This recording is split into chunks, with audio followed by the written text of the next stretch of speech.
Good morning friends.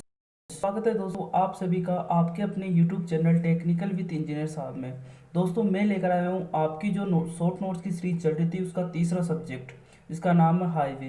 दोस्तों highway आपके SSC JE Rajasthan JEE के लिए काफ़ी इंपॉर्टेंट सब्जेक्ट है। यहाँ से आपको 7 से 8 क्वेश्चन देखने को मिलेंगे। दोस्तों बात करते हैं अपन सिलेबस की। तो देखो ये जो आपके 8 से 7 नंबर आप इन नोट्स की सहायता से आराम से अटेम्प्ट कर सकते हो। तो देखो ध्यान से पूरा वीडियो देखना। तो यहाँ से देखो जो सिलेबस की बात करते हैं तो सिलेबस में आपके हाईवे की प्लानिंग की बात करेंगे, आपके राइट ऑफ वे की बात करेंगे, टेरेन का क्लासिफिकेशन, कैम्बर ग्रेडियंट, आपकी जो एसएसडी है ओएसडी की बात करेंगे अपन, हॉरिजॉन्टल वर्टिकल कर्व की बात करेंगे, super elevation, extra widening, flexible pavement और इसके अलावा surface prime code, seal code की बात करेंगे, ट्रैफिक के बारे में बात करेंगे। तो देखो हाईवे प्लानिंग की बात करें दोस्तों, हाईवे प्लानिंग का मतलब क्या हुआ, सबसे पहले स्टार्टिंग में कुछ प्लान से कुछ रिकमेंडेशन कुछ कोड बनाए गए जिनके थ्रू आप हाईवे की प्लानिंग कर सकते हो। सबसे पहले आपकी जेकार कमेटी आई सन 1927 में। तो देखो आपको ये जो डेट से ही याद रखनी है कि जेकार कमेटी कब आई थी, सेंट्रल रोड फंड कब आया था, आईआरसी कब आई थी, CRRI कब आया था, है ना। तो मोर्थ वगैरह इनका ये डेट्स ध्यान रखनी है। तो आपकी जो सेंट्रल रोड फंड आई थी वो 1929 में आई थी। ऑब्जेक्टिव के लिए आपकी डेट से थोड़ी सी इंपॉर्टेंट रोल प्ले कर जाती है और इसमें एक पर्पज भी पूछ लेता है कभी कभार, है ना। तो सेंट्रल रोड फंड आपके जो पेट्रोल वगैरह पर टैक्स वगैरह लगाए गए थे, आईआरसी आई थी। और उसके बाद देखो एक बार आप देख लेना इन सब चीज़ों को। देखो नेशनल अथॉरिटी ऑफ इंडिया जो है 1988 में आई थी। प्रधानमंत्री ग्राम सड़क योजना ये काफ़ी इंपॉर्टेंट रोल आई थी। ये इम्पोर्टेंट इसलिए हुई कि इसमें देखो गाँवों को कनेक्ट किया गया था।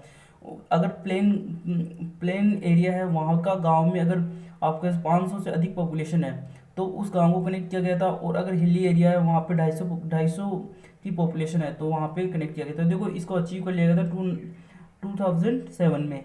तो देखो नेशनल हाईवे डेवलपमेंट जो प्लानिंग सन 1998 में आई थी। उसके बाद में देखो 3 मेजर अपन डेवलपमेंट प्लान पढ़ते हैं, 20 ईयर डेवलपमेंट प्लान बनाए गए थे। तो देखो पहला था नागपुर, दूसरा बॉम्बे और तीसरा लखनऊ रोड प्लान।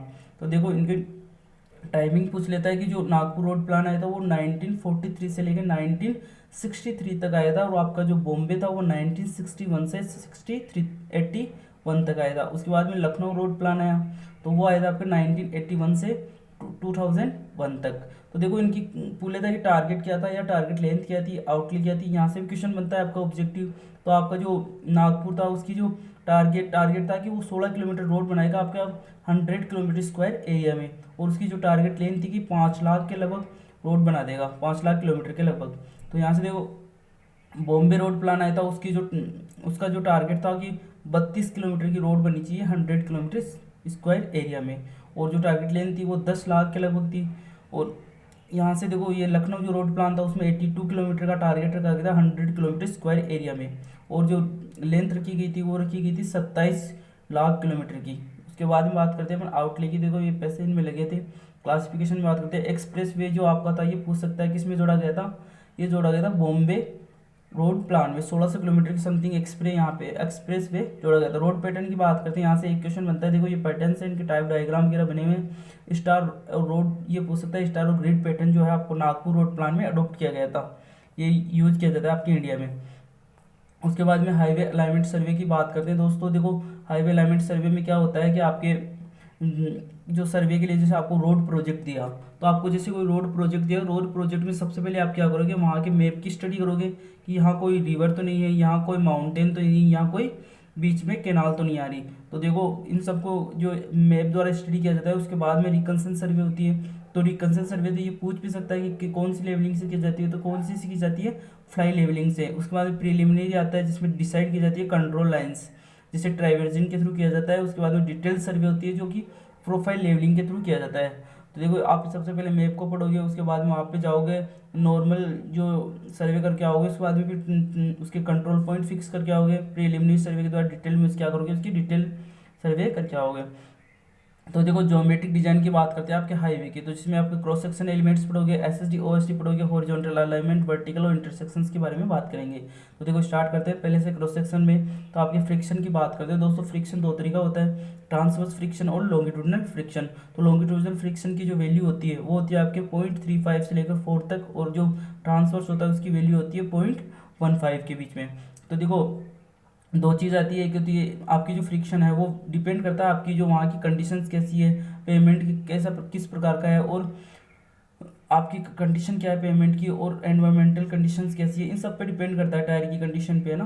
तो इन सब पे डिपेंड करेगा। और उसके अलावा जो एक चीज़ और है कि एक तो होता है स्किड, एक होता है स्लिप। तो स्किड क्या है, जहाँ लॉन्गिट्यूडनल मूवमेंट वो ज़्यादा हो रोटेशनल मूवमेंट से, तो वो होता है आपके स्किड। और होता है स्लिप, अगर लॉन्गिट्यूडनल मूवमेंट कम हो रोटेशनल मूवमेंट से, तो उसको बोलते हैं स्लिप। जैसे टायर किसी कच्चे में चल रहा है तो वहाँ एक ही जगह फिरने लग जाता है, वहाँ पे क्या हो रहा है कि आपका जो रोटेशनल मूवमेंट तो ज़्यादा है और दूरी है ना लॉन्गिट्यूडनल मूवमेंट वो कम हो पा रही है, तो उसको बोलेंगे आप कि टायर है ना जो स्लिप मार गया, जो व्हीकल है वो स्लिप मार गया।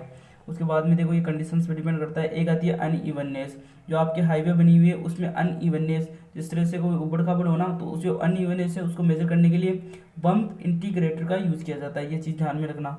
उसके बाद में क्रॉप स्लोप की बात करते हैं। आपको बता ही दिया कि ये कैम्बर में होती है क्रॉप स्लोप, और जो लॉन्गिट्यूडनल स्लोप होती है वो ग्रेडियंट में होती है। इनके बीच में रिलेशन क्या होता है, आप ये ऑब्जेक्ट में डायरेक्ट पूछता है कि जो ग्रेडियंट होता है वो 2 टाइम्स ऑफ कैम्बर होना चाहिए। तो ये कैम्बर के कुछ टाइप्स है, फिर आप बोलिए कि ये चीज़ आप देख लेना एक बार। तो यहाँ से देखो सबसे पहले होता है जो कैम्बर है ना वो कितना प्रोवाइड किया जाता है, डायरेक्ट क्वेश्चन आता है ऑब्जेक्ट में, काफ़ी इंपॉर्टेंट। यहाँ से स्टार मार्क कर लेना इसको। तो देखो सीमेंट कॉन्क्रीट के लिए जो आपका हैवी, एक तो यहाँ दो दो सिचुएशन हो सकती है, हैवी रेनफॉल या फिर लो रेनफॉल। तो इन दोनों पे डिपेंड करेगा कैम्बर की कितना परसेंटेज प्रोवाइड करवाना है ना। तो ये देखो परसेंटेज भी दिया हुआ है। तो देखो अगर आपका कॉन्क्रीट पेमेंट है, आपका रिजिड पेमेंट है, तो वहाँ पे 2% प्रोवाइड किया जाता है क्या, कैम्बर, तो हैवी रेनफॉल में, और 1.7 किया जाता है आपके लो रेनफॉल में। अगर थिन लेयर बिटवीन की है, फ्लेक्सिबल पेमेंट है, तो वहाँ पे 2.5% और 2% किया जाता है लो में। तो अगर बिटवीन की बात करते हैं, और डब्ल्यू और ग्रेवल रोड है तो वहाँ पे 3% और 2.5% किया जाता है लो रेनफॉल में। और अर्थन रोड है वहाँ पे 4% प्रोवाइड किया जाएगा, और लो रेनफॉल है तो वहाँ पे 3%। उसके बाद में शोल्डर की बात करते हैं। देखो शोल्डर क्या होता है, रोड के साइड में आपने देखा होगा कर्व के बाद में जो आपके पगडंडी बोल सकते हैं उसको जाने का जो रास्ता है वॉकिंग का, तो उसको बोलते हैं शोल्डर्स। तो जो शोल्डर्स होती है उसमें क्या होता है, जो आपकी पेमेंट की जो आपने कैम्बर प्रोवाइड की है, जैसे मान लो 4% प्रोवाइड की है, उससे प्लस 0.5% एक्स्ट्रा लेते हैं अपन, है ना। और मिनिमम कम से कम 3% तो प्रोवाइड करवानी है। उसके बाद देखो सुपरलेशन जो है इसकी बात करेंगे। वो तो देखो अगर आपकी देखो कैम्बर जो प्रोवाइड किया है, जो कैम्बर आपने प्रोवाइड किया है, देखो मोर कैम्बर की बात करते हैं तो ये देखो इसके कुछ इफेक्ट्स हैं, वो चीज़ आप देख लेना एक बार। उसके बाद में बात करते हैं अपन विड्थ ऑफ द कैरिज वे। तो देखो जो आपका कैरिज वे है उसकी विड्थ कितनी होनी चाहिए, ये देखो डिपेंड करती है आपकी कि जो सिंगल लेन है या डबल लेन है, 2 लेन है, किस क्या क्या चीज़ है, तो उस पर डिपेंड करेगी। तो देखो आपकी सिंगल लेन है उसकी जो विड्थ है अपन लेके चलते हैं, जो आपका आईआरसी कोड रिकमेंडेड करता है 3.75 मीटर।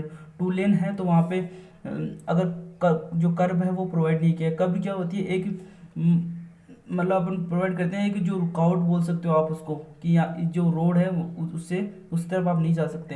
तो वहाँ से देखो जो कर्व है अगर नहीं है 2 लेन में, तो वहाँ जो विड्थ जो होगी 7 मीटर की, और 2 लेन विड्थ कर्व है तो वहाँ पर जाएगी 7.5 मीटर की। उसके बाद में बात करते हैं अपन इंटरमीडिएट कैरिज वे। जो इंटरमीडिएट कैरिज वे होता है उसके लिए होता है 5.5 मीटर, और मल्टी लेन्स है तो प्रत्येक लेन के लिए अपन 3.5 मीटर अलॉट करते हैं। उसके बाद राइट ऑफ वे की बात करते हैं दोस्तों। तो देखो राइट ऑफ वे मतलब हो गया कि जो आपकी रोड है उसके लिए फ्यूचर के लिए आप कितनी जो विड्थ है वो रख रहे हो।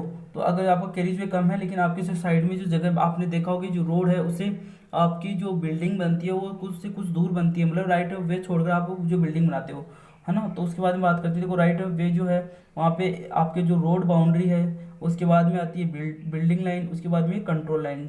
जो रोड बाउंड्री है वो होती है 45 मीटर, और आपकी जो बिल्डिंग लाइन आती है वो आती है 80 मीटर पे, और जो कंट्रोल लाइन आती है वो 150 मीटर पे। देखो ऑब्जेक्टिव क्वेश्चन यहाँ से पूछ सकता है ना।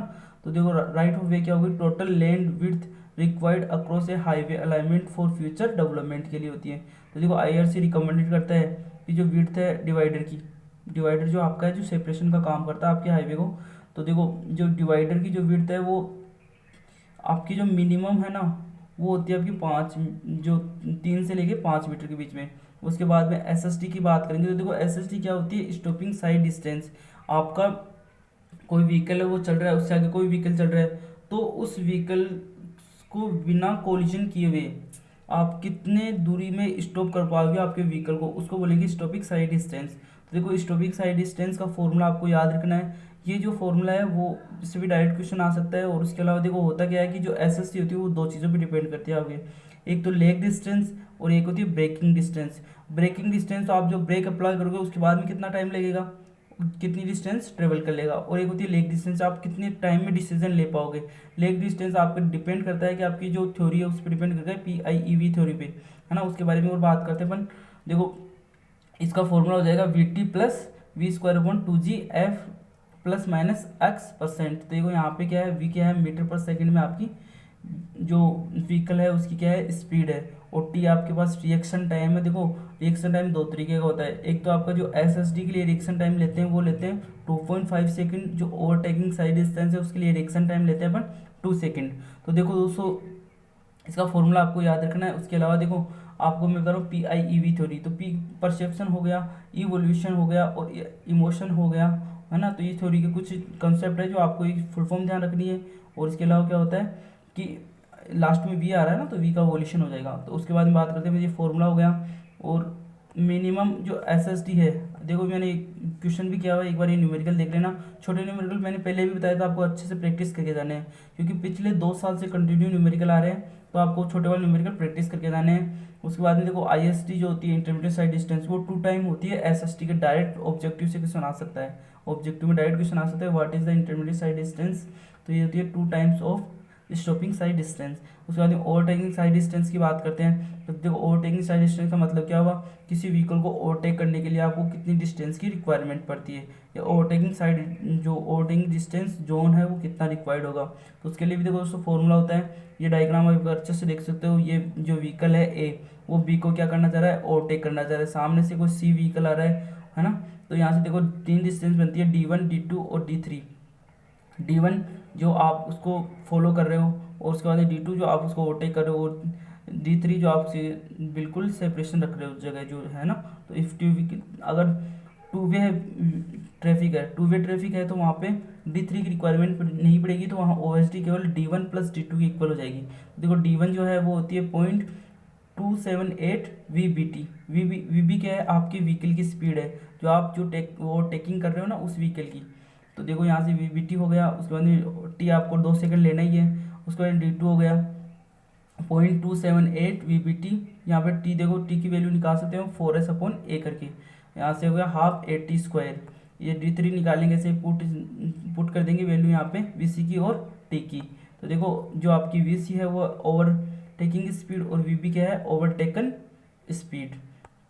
देखो टी की वैल्यू निकाल सकते हैं 4S/। देखो यहाँ पे होता क्या है, OSD वो सबसे ज़्यादा होती है ISD से और SS3 से। तो ये फॉर्मूले से अपन, ये देखो फॉर्मूले आपको याद रखनी है। और जो VB है ना, वो निकालने के लिए क्या करते हो आप, V-16 अगर किलोमीटर पर आवर में स्पीड दे रखी है, और VB निकालने अगर मीटर पर सेकंड में हो तो क्या करेंगे, V-4.6 मीटर पर सेकंड।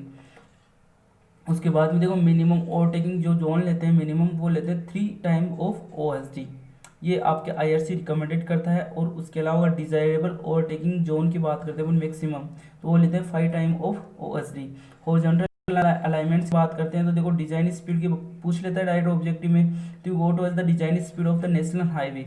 तो देखो नेशनल हाईवे अगर प्लेन की बात करेंगे तो 80 से 100 किलोमीटर पर आवर होती है, और रोलिंग की बात करेंगे तो 65 से 80। तो इनका सबका देख लेना एक बार, पूछ सकता है। नेशनल हाईवे इंपॉर्टेंट है, यहाँ से क्वेश्चन पूछ लेता है कि what is the design speed of the national highway in plain areas. उसके बाद टेरेन की बात करते हैं। देखो टेरेन को क्लासीफाई किस तरह से करेगा, आपके पास कोई टेरेन है तो आप कैसे बता सकते हो कि प्लेन है, रोलिंग है, हिली या स्टीप टेरेन है। तो वहाँ पे आप उसकी क्रॉस स्लोप देखोगे, अगर क्रॉस स्लोप की वैल्यू 0 से 10% है तो वो प्लेन है, और 10 से लेकर 25 के बीच में तो रोलिंग है, और 25 से लेकर 60 के बीच में है तो वो हिली। और अगर 60% से एक्स्ट्रा अगर उसकी क्रॉस स्लोप है तो वो बोल देंगे स्टीप स्लोप। तो उसके बाद बात करते हैं अपन हॉरिजॉन्टल कर्व की। तो देखो हॉरिजॉन्टल कर्व जो होता है वहाँ पे आपको सेंट्रीफ्यूगल फोर्स जो है उसको काउंटरएक्ट करवाना पड़ता है। तो देखो ओवरटर्निंग और स्कीडिंग को अवॉइड करने के लिए आपके पास जो ये कंडीशन है वो फुलफिल होनी चाहिए, P/W is less than B/2H and F क्या है, फ्रिक्शन है आपका। तो देखो स्कीडिंग से बचाने के लिए फ्रिक्शन से लेस होना चाहिए P/W की वैल्यू। P क्या है, सेंट्रीफ्यूगल फोर्स हो गया, W क्या है आपके व्हीकल का वेट हो गया, B उसकी विड्थ हो गई, H उसकी हाइट हो गई। तो P/W will be less than B/2H and F। तो इससे लेस होना चाहिए, तभी आपकी ना तो ओवरटर्निंग होगी ना ही स्कीडिंग होगी। तो इन चीज़ों का ध्यान रखना है। और ये फॉर्मूला भी डायरेक्ट पूछ सकता है कि ये कंडीशन पूछ सकता है कि what is the condition for no skidding and no overturning. तो इसके लिए ये कंडीशन आप बता सकते हो। उसके बाद में बात कर पाए सुपर एलिवेशन की। तो देखो सुपर एलिवेशन क्या होता है कि आप एक क्रॉस स्लोप प्रोवाइड करते हो आपके सेंट्रीफ्यूगल्स को काउंटरएक्ट करने के लिए, तो उसको बोलते हैं सुपर एलिवेशन। तो देखो सुपर एलिवेशन का फॉर्मूला आपको पूछ सकता है कि e plus f is equal to we square upon में 127 आर। आर क्या है, रेडियस है आपकी, और ई क्या है, एलिवेशन, और एफ क्या है, फ्रिक्शन, और वी क्या है, स्पीड है किलोमीटर पर आवर में। तो ये चीज़ आपको ध्यान रखनी है। अगर एफ को जीरो कर देते हैं तो स्पीड स्पीड को क्या लेना पड़ता है, 75% लेता है वी का, है ना। तो इस चीज़ को भी आप ध्यान में रखना। तो अगर एफ को आप नेग्लेक्ट कर रहे हो तो यहाँ पे जो फॉर्मूला बन जाता है वो e equal to we square upon में 225 आर, ये बनता है किलोमीटर पर आवर में, यहाँ पे वी है। उसके बाद देखो जो आपका सुपर एलिवेशन है वो कितना आप प्रोवाइड कर सकते हो। तो देखो अनबन अर्बन जो एरिया है उसके लिए आप क्या कर सकते हो, 4% प्रोवाइड कर सकते हो मैक्सिमम, और प्लेन और रोलिंग के लिए आप 7% कर सकते हो, हिली के लिए आप करते हो 7%। अगर आप वहाँ पे आइस आ रखी है, जैसे आप देखते हो ना असम अब कश्मीर वगैरह में, तो वहाँ पे हिली एरियाज है और वहाँ पे क्या है, आइस से कवर रहती है आपकी रोड्स। तो वहाँ पे जो आप जो मैक्सिमम जो कर सकते हो प्रोवाइड, वो कर सकते हो आप 10%। उसके बाद में आइस से कवर वाले को 7%, और अगर आइस नहीं है तो वहाँ पे 10%। उसके बाद में देखो ये डिजाइन का क्वेश्चन किया हुआ है अपना, वो ये देख सकते हो। उसके बाद में ये आगे देखेंगे, देखो ऑफ टेकिंग जो होती है, ऑफ टेकिंग है ना, एल स्क्वायर अपॉन में 2r का फॉर्मूला होता है। ऑफ टेकिंग का मतलब होता है अपने एक्स्ट्रा कितनी विड्थ ली। उसके बाद में देखो कुछ चीज़ें हैं, जो डिजाइन स्पीड होती है वो 98% होती है, और जो आपकी अपर लिमिट होती है सेफ लिमिट वो होती है 85, और ये जो लोअर सेफ लिमिट होती है वो 15% होती है। तो ये चीज़ आपको ध्यान में रखनी है। तीनों यहाँ से ऑब्जेक्टिव क्वेश्चन बनता है। उसके बाद में एक्स्ट्रा वाइडनिंग की बात करते हैं। तो देखो एक्स्ट्रा वाइडनिंग जो होती है वो क्यों प्रोवाइड करते हैं अपन, अवॉइड करने के लिए, ऑफ टेकिंग को अवॉइड करने के लिए। दूसरा है इंक्रीज विजिबिलिटी, कि आप जैसे कोई रोड है वहाँ पे अगर आपने कोई कोई टर्न लगा रखा है, वहाँ से कोई कर्व है, कोई हॉरिजॉन्टल कर्व है, तो वहाँ एक्स्ट्रा वाइडनिंग प्रोवाइड करते हैं। जिससे क्या होता है आपकी एक ऑफ टेकिंग जो है, ऑफ टेकिंग मतलब जो पहला जो आपका व्हीकल है जिसका पहला टायर आपका जहाँ से गया वहाँ दूसरा कुछ दूरी से होके जाता है, उसको बोलते हैं ऑफ टेकिंग। तो उसको अवॉइड करने के लिए करते हो। उसके अलावा क्या करते हैं अपन, इंक्रीज विजिबिलिटी। आप जैसे देखना चाह रहे हो कि आगे के ज़्यादा से ज़्यादा दिखाई दे, उसके लिए आपको एक्स्ट्रा वाइडनिंग प्रोवाइड करनी पड़ेगी, उसको बोलते हैं इंक्रीज विजिबिलिटी। उसके अलावा आपको काउंटरैक्ट करना है कोई भी स्किडिंग को या सेंट्रीफ्यूगल फोर्स को। तो देखो जो आपकी एक्स्ट्रा वाइडनिंग है वो दो तरीके से प्रोवाइड की जा सकती है। पहली है मैकेनिकल वाइडनिंग, दूसरी है आपकी साइकोलॉजिकल वाइडनिंग। तो साइकोलॉजिकल वाइडनिंग का फॉर्मूला और मैकेनिकल वाइडनिंग फॉर्मूला, यहाँ से डायरेक्ट ऑब्जेक्टिव क्वेश्चन पूछा जा सकता है। तो फॉर्मूला जो होगा एन एल स्क्वायर अपॉन में 2r और प्लस वी अपॉन में 9.5 रूट आर। तो यहाँ से देखो ये फॉर्मूला आपको याद रखना है। उसके बाद में देखो ये एक क्वेश्चन भी किया हुआ है, ये क्वेश्चन देख सकते हो। एक कहते हैं ग्रेड कंपनसेशन, जो ग्रेड कंपनसेशन होता है उसका फॉर्मूला है 30 प्लस आर अपॉन में आर, और दूसरा फॉर्मूला होता है ग्रेड कंपनसेशन का जब मैक्सिमम ग्रेड कंपनसेशन होता है 75 अपॉन में आर। तो देखो आपके पास आपको ध्यान रखना है कहाँ पे आपको प्रोवाइड करनी है एक्स्ट्रा वाइडनिंग और कहाँ नहीं प्रोवाइड करनी है। अगर आपका रेडियस जो है, जो आपका रेडियस अगर ग्रेटर देन 300 है तो वहाँ पे आपको प्रोवाइड करने की ज़रूरत नहीं पड़ेगी। और अगर आपका जो रेडियस है वो 50 से लेकर 300 के बीच में है तो वहाँ पे वन साइड आपको एक्स्ट्रा वाइडनिंग प्रोवाइड करनी पड़ेगी। और आपका जो रेडियस है वो लेस देन 50 है तो आपको बोथ साइड प्रोवाइड करनी पड़ेगी। उसके बाद बात करते हैं अपन हिली टेरेन। हिली टेरेन और के लिए आपको क्या करते हैं, हमेशा हिली टेरेन में ध्यान रखना है कि इनर साइड में ही आपको एक्स्ट्रा वाइडनिंग प्रोवाइड करनी है।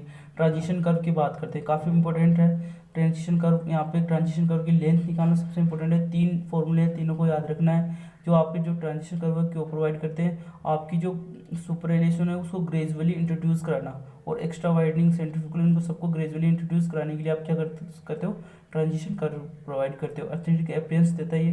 ट्रांजिशन का तीन तरीका होता है, स्पाइरल, लेमनिस्केट और क्यूबिक पैराबोला। आईआरसी जो आपका कोड है वो रिकमेंडेड करता है कि स्पाइरल कर्व प्रोवाइड करो, क्योंकि ये जो आपकी आइडियल कंडीशन उनको फुलफिल करता है।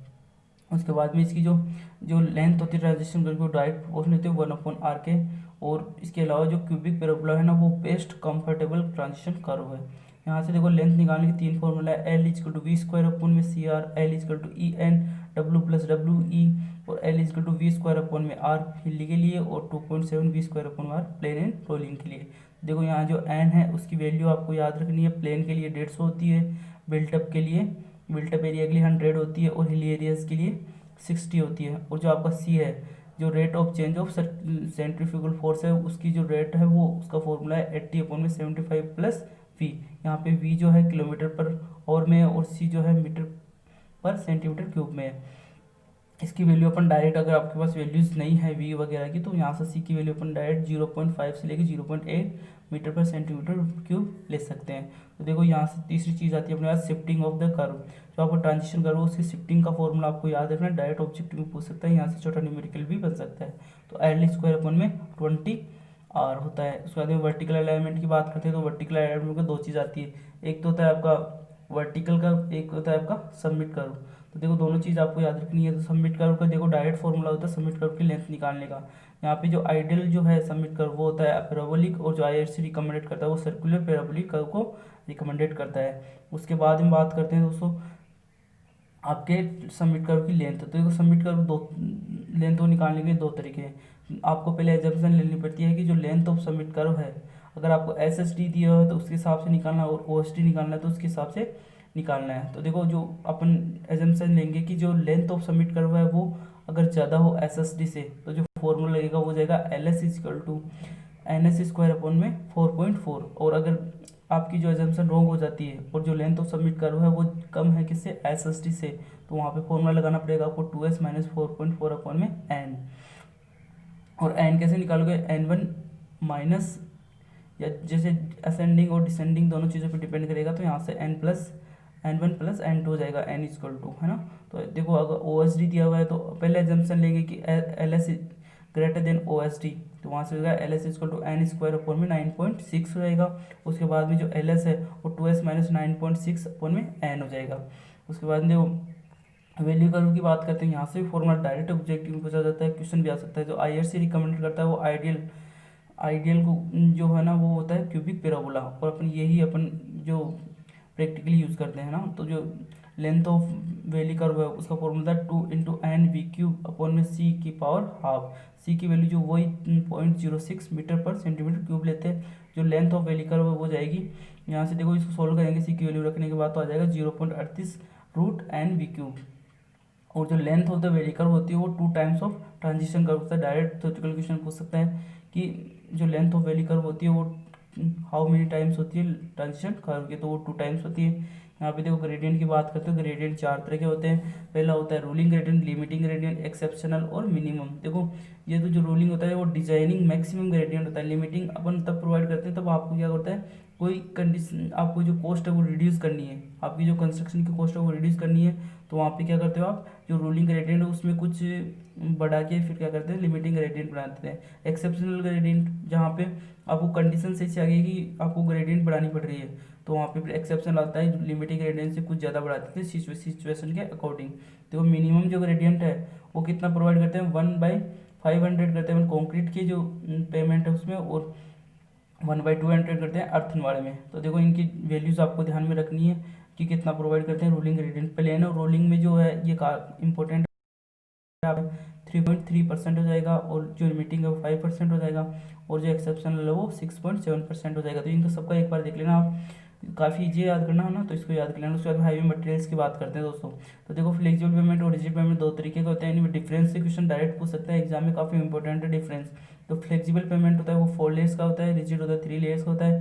4 लेयर कौन कौन सी होती है, सब ग्रेड, सब बेस, बेस और सरफेस।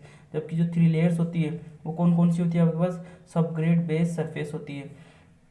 उसके बाद में देखो लोड की बात करते हैं। लोड जो ट्रांसफर होता है आपके फ्लेक्सिबल में होता है ग्रेन टू ग्रेन, जबकि जो आपका रिजिड है उसमें स्लेब टू स्लेब एक्शन होता है ना।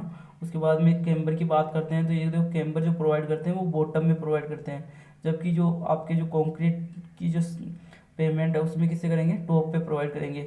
एंगुलर करते हैं, इसमें राउंडेड यूज़ करते हैं, इसकी जो फ्लेक्सिबल स्ट्रेंथ थी वो लो होती है। देखो नाम फ्लेक्सिबल पेमेंट है, लेकिन जो स्ट्रेंथ है इसकी फ्लेक्सिबल वो क्या है, लो है। इसका कन्फ्यूजन नहीं होना है, बिल्कुल अच्छे से अटेम्प्ट करना है क्वेश्चन को। और यहाँ पे अप्रोप्रिएट होती है, जॉइंट इसमें नहीं प्रोवाइड करते, जबकि कंक्रीट वाला जो है आपका जो आरसीसी वाला उसमें क्या करते हैं अपन, पीसीसी वाले में ये प्रोवाइड करते हैं जॉइंट। देखो कौन कौन से जॉइंट हो सकते हैं, वार्पिंग जॉइंट हो सकते हैं, टेम्परेचर जॉइंट, फ्रिक्शन जॉइंट हो सकते हैं ना। तो देखो सेमी रिजिड को layer replace by the pozzolanic material. ये देखो टायर प्रेशर जो होता है वो अपर लेयर पे लगता है, जबकि कॉन्टैक्ट प्रेशर होता है वो डिपर लेयर पे लगता है। ये भी आपको डायरेक्ट ऑब्जेक्टिव में पूछ सकता है। देखो कुछ प्रॉपर्टीज़ है, जैसे जीआई आपका ग्रुप इंडेक्स है सोइल का, तो इसका फॉर्मूला आपसे पूछ सकता है, ये फॉर्मूला एक बार देख लेना। उसके बाद में पूछ सकता है देखो आपकी जो सोइल की कंडीशन है वो जीआई पे डिपेंड करती है, आपकी जो ग्रुप इंडेक्स है उस पर वैल्यू पे डिपेंड करती है। इसकी वैल्यू 0 से लेकर 20 के बीच में होती है। अगर 0 से लेकर 2 हो तो वेरी गुड सोइल होगी, और 2 से लेकर 4 तक हो तो गुड हो जाएगी, और 4 से लेकर 9 तक हो तो लो, और 9 से लेकर 20 तक वेरी लो कंडीशन की आपकी सोइल हो जाएगी। तो ये चीज़ भी आपको प्लेट बियरिंग टेस्ट जो करते हैं उसमें देखो मॉडुलस ऑफ सेपरेट रिएक्शन निकालते हैं, तो इसका फॉर्मूला होता है P/0.125 किलोमीटर केजी पर सेंटीमीटर क्यूब। तो ये चीज़ भी आपको ध्यान में रखनी है। कैलिफोर्निया जो CBR टेस्ट करते हैं उसमें देखो अपन निकालते हैं CBR वैल्यू जो होती है वो 2.5 mm पेनिट्रेशन के लिए भी होती है और 5 mm पेनिट्रेशन के लिए भी निकालते हैं, पूछ लेता है डायरेक्ट, है ना, ध्यान रखिए। उसके बाद में टेस्ट जो है टेस्ट वो द रोड एग्रीगेट के लिए, तो एग्रीगेट के लिए काफ़ी टेस्ट होते हैं, जैसे एग्रीगेट एब्रेजन वैल्यू टेस्ट हो गया, एग्रीगेट क्रसिंग टेस्ट हो गया, और एग्रीजन इम्पैक्ट वैल्यू टेस्ट हो गया। तो देखो कौन सी मशीन से करता है ये पूछ सकता है, और सरफेस के लिए इसकी वैल्यू कितनी होनी चाहिए, बेस के लिए इसकी कितनी वैल्यू होनी चाहिए। तो देखो जो एब्रेजन वैल्यू है वो आपकी 50% से ज़्यादा नहीं होनी चाहिए बेस के लिए, और 30% से ज़्यादा नहीं होनी चाहिए किसके लिए, आपके सरफेस के लिए। तो देखो एग्रीगेट जो ACV की वैल्यू है वो UTS द्वारा की जाती है ना, उसमें 45% ज़्यादा नहीं होनी चाहिए, और सरफेस के लिए 30% ज़्यादा नहीं होनी चाहिए। इम्पैक्ट वैल्यू जो है वो इम्पैक्ट टेस्टिंग मशीन से की जाती है, और इसकी जो है आपकी 40% से ज़्यादा नहीं होनी चाहिए, और 30% सरफेस के लिए ज़्यादा नहीं होनी चाहिए। उसके बाद में फ्लेकीनेस इंडेक्स, तो फ्लेकीनेस इंडेक्स जो होता है वो इलोंग्रेशन के लिए किया जाता है, ये जो है ना ये ज़्यादा नहीं होनी चाहिए 15% से ज़्यादा। और जो आपका एंगुलरिटी नंबर वो 0 से लेकर 11 के बीच में वैल्यू इसकी वेरी करती है। और जो वाटर एब्जॉर्प्शन वैल्यू होती है, जो आपका जो रोड के लिए जो एग्रीगेट यूज़ करते हो आप, वो जो एग्रीगेट है वो 0.6% से ज़्यादा वाटर एब्जॉर्ब नहीं करना चाहिए। उसके बाद देखो बिटुमिन जो है आपका सोल्यूबल होता है CCl फॉर्म में कार्बन टेट्राक्लोराइड में, जबकि जो आपका टार जो होता है वो टोलुएन में मिक्स होता है। तो ये डिफरेंस है जो ये आपको याद रखनी है ना। ACV की वैल्यू जो फॉर्मूला होता है ACV का, भाई जो एवरेजन कर्सिंग जो है एग्रीगेट कर्सिंग वैल्यू जो है वो जो उसका फॉर्मूला होता है वो होता है W2/W1 × 100। देखो W2 क्या है आपके पास, जो आपने एग्रीगेट किया था उसमें जो क्रसिंग करने के बाद जो आपने उसको छाना 2.367 mm सीव से, तो वहाँ पे जो वेट जो पास हुआ उसका वेट और टोटल वेट का जो रेशियो होता है उसी को बोलते हैं एग्रीगेट क्रसिंग वैल्यू। तो जो एग्रीगेटिव नंबर है उसको निकालने का फॉर्मूला होता है 67। देखो डायरेक्ट फॉर्मूले पूछ सकता है आपसे 100W/CG। तो देखो जी क्या है यहाँ पे एग्रीगेट की स्पेसिफिक ग्रेविटी। उसके बाद कोफिशिएंट ऑफ हार्डनेस का फॉर्मूला होता है 20 minus loss in weight upon 30। तो यहाँ से क्वेश्चन पूछा हुआ भी है एग्जाम पिछले एग्जाम्स में, तो ये भी आपको ध्यान में रखना है। उसमें हम विटामिन की बात करते हैं, तो देखो विटामिन जो है वो vitamin product of fractional distillation of petroleum से प्राप्त किया जाता है, जबकि जो आपका टार है वो कहाँ से प्राप्त किया जाता है, ये किया जाता है आपको जो कोक है ना उसके डिस्टिलेशन से। तो ये चीज़ आपको ध्यान में रखनी है। उसके बाद वो डिफरेंस इनके बीच में, तो जो आपको देखो फ्रैक्शनल पेट्रोलियम डिस्टिलेशन से विटामिन, और जो तार है वो कोल के डिस्टिलेशन से डिस्ट्रक्टिव डिस्टिलेशन से। प्रॉपर्टीज़ की बात करते हैं विटामिन में जो डिफरेंस है वो देख सकते हैं आप। जो फ्री कार्बन होता है कार्बन कंटेंट वो विटामिन में कम होता है, जबकि आपकी जो टार होता है उसमें ज़्यादा होता है। तो कार्बन कंटेंट ज़्यादा है, इसका मतलब डक्टिलिटी क्या हो जाएगी, लो हो जाएगी। जिसमें कार्बन कंटेंट कम है इसका मतलब डक्टिलिटी क्या हो जाएगी, मोर हो जाएगी या हाई हो जाएगी। विस्कोसिटी की बात करते हैं, तो देखो आपकी जो विटामिन है उसकी विस्कोसिटी ज़्यादा होती है जबकि इसकी लो होती है ना। इसको टेस्ट नहीं किया जा सकता, जो विटामिन की विस्कोसिटी है उसको विस्कोमीटर से टेस्ट नहीं किया जा सकता, जबकि इसको टेस्ट किया जा सकता है। स्पेसिफिक ग्रेविटी जो विटामिन की होती है 0.97 से 1.02 होती है, जबकि जो टार होता है आपका उसकी स्पेसिफिक ग्रेविटी होती है 1.1 से 1.5 के बीच में। तो देखो कलर इसका स्लाइट डार्क होता है, इसका डीप डार्क होता है। ये डिफरेंस आपको सारे एक बार पढ़ लेने हैं ना। उसके बाद में एस्पोर्ट्स जो होता है एक मिक्सर होता है विटामिन और मिनरल फिलर का।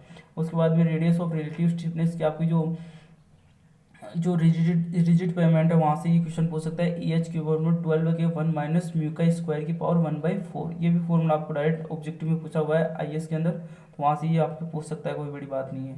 उसके बाद में प्राइम कोड की बात है, टेक कोड और सील कोड की बात करते हैं। तो देखो प्राइम कोड क्या होती है, जो सबसे पहले अपन एब्जॉर्प्शन और उसके बीच में बाइंडिंग करवाने के लिए यूज़ करते हैं उसको प्राइम कोड बोलते हैं। उसके बाद में टेक कोट आती है, जो आपकी लेयर ऊपर वाली जो विटामिन जो आप स्क्रीनिंग करोगे उससे पहले जो लगाते हैं उसको टेक कोट बोलते हैं। जो आपकी सरफेस पे जो फाइनली जो कोट की जाती है उसको बोलते हैं सील कोट।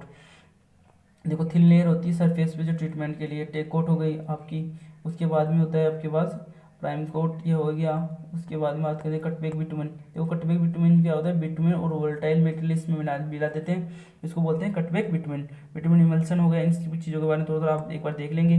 देखो जो आपकी रिजिड पेमेंट होती है उसमें टेम्परेचर सेल्सियस होते हैं, वार्पिंग होते हैं, फ्रिक्शनल स्ट्रेसेस होते हैं। टाइप ऑफ जॉइंट्स की बात करते हैं। देखो जो जॉइंट्स होते हैं ना, यहाँ पे डायग्राम में आप देख सकते हो, लॉन्गिट्यूडिनल जॉइंट है, उसके अलावा एक्सपांसन जॉइंट है, कॉन्ट्रैक्शन जॉइंट है। तो देखो एग्जाम में क्या पूछेगा, आपसे पूछेगा कि कौन सा बार कहाँ पे यूज़ करते हैं। जो लॉन्गिट्यूडिनल जॉइंट्स होते हैं उसमें टाई बार यूज़ करते हैं, जो एक्सपांसन जॉइंट है उसमें डबल बार यूज़ करते हैं। ये पूछ लेता है आपसे डायरेक्ट। ट्रेन चार्ट ये ट्रैफिक वॉल्यूम डेटा के लिए रिकॉर्ड करने के लिए काम आता है। देखो एक्सपांसन जो विड्थ है ये भी पूछता है डायरेक्ट, 2.7 सेंटीमीटर होता है या 25 होती है, ध्यान रखना। एक्सपांसन जॉइंट की जो विड्थ होती है वो 25 होती है, और कॉन्ट्रैक्शन जॉइंट होता है स्पेसिंग जो होती है नॉट ग्रेटर देन 4.5 मीटर होती है। तो ये भी पूछ सकता है डबल बार का डाया वगैरह, इनको एक बार देख लेना। उसके बाद ट्रैफिक इंजीनियरिंग की बात करते हैं। तो ट्रैफिक इंजीनियरिंग में क्या करते हैं, वो 90% जो 98% हाईएस्ट वॉल्यूम होता है इसकी designing speed, 13 highest hourly volume को अपन यूज़ करते हैं, जिसमें क्या होता है जो आपकी जो उसकी जो वैल्यूज़ है वो 29 टाइम है ना, वो कम है। उसके बाद में ट्रैफिक कैपेसिटी, आप इन सब चीज़ों का डिटेल अपन देखेंगे। व्हीकल पर किलोमीटर बोलते हैं, ये फॉर्मूले आपको डायरेक्ट पढ़ने हैं। जो ट्रैफिक कैपेसिटी का फॉर्मूला है, ट्रैफिक कैपेसिटी का फॉर्मूला है 1000 वी अपॉन में एस स्पेसिंग है, और ये जो है वी क्या है, स्पीड है। एस का जो फॉर्मूला होता है वो होता है 0.2 वी प्लस 6, ये फॉर्मूला भी आपको डायरेक्ट याद रखना है। उसके बाद में जो सी का फॉर्मूला होता है कि आपकी कैपेसिटी का, दो फॉर्मूले और हैं। एक तो होता है 3600/ST टाइम हेडवे, इसके बारे में आगे पढ़ेंगे अपन। C=V into delta. देखो आपके पार्किंग की इनकी सबकी स्टडी अपन नेक्स्ट देखते हैं, एक बार अपन चलते हैं आगे। उसके बाद में ये देखो कुछ ट्रैफिक साइन है, ये भी आपको देखने हैं। उसके बाद में यहाँ से पढ़ते हैं। देखो various type of traffic study जो की जाती है वो की जाती है। देखो सबसे पहले ट्रैफिक वॉल्यूम स्टडी, फिर traffic speed study, origin and destination study, traffic flow characteristics, parking study, और उसके बाद में किया जाता है अपने पास ट्रैफिक फ्लो करेक्टरिस्टिक्स। उसके बाद में एक्सटर्नल स्टडी की जाती है। तो उसको एक एक अपन करके कंटिन्यू करते हैं। ट्रैफिक वॉल्यूम, तो वॉल्यूम का मतलब क्या हुआ कि आपके किसी फिक्स क्रॉस सेक्शन से कितने नंबर ऑफ व्हीकल गुजर रहे हैं एक पर्टिकुलर टाइम के लिए, तो वो होता है आपका ट्रैफिक वॉल्यूम। तो होता है number of vehicle per unit time के लिए। तो देखो इसको रिप्रेजेंट करने के लिए एडीटी यूज़ करते हैं और एडीटी यूज़ करते हैं। तो यहाँ से देखो एवरेज डेली फ्लो हो गया, ये क्या था अपना, मतलब ओवरऑल 1 ईयर के लिए किया जाता है AADT एनुअल जो है, और ADT किया जाता है अपने 24 आवर्स के लिए। स्पोर्ट स्टडीज़ की बात करते हैं, जो स्पोर्ट स्पीड है उसको मेजर करने के लिए काफ़ी इंस्ट्रूमेंट है। इनमें देखो एनोस्कोप है, प्रेशर ये कॉन्टेक्ट ट्यूब है, लूप डिफ्लेक्टर है, डॉपलर रडार है, इन नाम आपको ध्यान में रखने हैं। उसमें ओरिजिन और डेस्टिनेशन स्टडी की बात करते हैं, तो देखो ये डिजाइन लाइन्स के थ्रू की जाती है। इसमें कुछ मेथड्स है जो ओरिजिन और डेस्टिनेशन, देखो आप एक जगह खड़े होकर ले लो, या फिर उनको कोई टेक लगा दो, या हो सकता है कोई लाइसेंस प्लेट मेथड। देखो इनमें लाइसेंस प्लेट जो मेथड है वो काफ़ी इंपॉर्टेंट है, ज़्यादा अडोप्ट किया जाता है। जहाँ पे हाईली पॉपुलेटेड या हाईली व्हीकल वॉल्यूम हो तो वहाँ पे लाइसेंस प्लेट मेथड यूज में लिया जाता है। एक होता है राइट साइड इंटरव्यू हो गया, रोड साइड इंटरव्यू हो गया, उसके रिटर्न पोस्ट कार्ड मेथड हो गया, टैग ऑन कार, आप कार पे एक टैग लगा दो, जब वो कार वहाँ से गुजरेगी तो उसका कैलकुलेशन कर ली जाएगी। तो देखो होम इंटरव्यू, आप घर घर जाके पूछ के आ जाओगे किसको। ओरिजिन डेस्टिनेशन का मतलब होता है कहाँ से स्टार्ट हुआ और कहाँ पे गया, तो वो सारी चीज़ डिटेल। ये देखो ये ज़रूरत पड़ती है आपके कि जैसे मान लो एक ही एक रोड पे ज़्यादा जा रहे हैं लोग, तो उस रोड को अच्छे से बनाना पड़ेगा, तो उन सब चीज़ों के लिए किया जाता है। और देखो ट्रैफिक कैपेसिटी की बात करते हैं, तो ट्रैफिक कैपेसिटी का फॉर्मूला होता है number of vehicle per unit length के लिए, कि एक यूनिट लेंथ के लिए आपके कितने व्हीकल जो है वो खड़े हो सकते हैं या रह सकते हैं, तो उसको बोलते हैं ट्रैफिक डेंसिटी। ये डेंसिटी इस तरह निकाल सकते हैं। देखो बेसिक कैपेसिटी होती है, पॉसिबल कैपेसिटी होती है, प्रैक्टिकल को डिजाइनिंग कैपेसिटी भी बोलते हैं। तो देखो बेसिक का मतलब होगा कि जो आइडियल कंडीशन है वहाँ पे, उसमें पॉसिबल का मतलब आप सबको अवॉइड कर दो, जितने भी वहाँ पे जो डिले की कंडीशन सारी उनको अवॉइड करने के बाद जो कैपेसिटी है वो हो जाती है। और प्रैक्टिकल जो आपकी जो प्रैक्टिकल चीज़ें हैं जहाँ पे कुछ भी अवॉइड नहीं करके जो रेगुलर काम होता है उस हिसाब से, है ना। तो उसके बाद coefficient by the lane width, ये चार चीज़ें पढ़ेंगे अपन ना। पार्किंग की बात करते हैं अपन, तो देखो पार्किंग जो है 90 डिग्री पे जो पार्किंग होती है वहाँ पे मैक्सिमम व्हीकल पार्क किए जा सकते हैं, जबकि जो बेस्ट जो पार्किंग होती है वो 45 डिग्री होती है। और जो आपकी स्ट्रीट होती है जहाँ पे पार्किंग करने की जगह कम है, तो वहाँ पे क्या की जाती है 180 या 0 डिग्री पे पार्किंग की जाती है। एक्सटर्नल स्टडीज़ में देखो 3 थ्योरीज होती है अपनी, ट्रिपल ई थ्योरी बोलते हैं जैसे, है ना।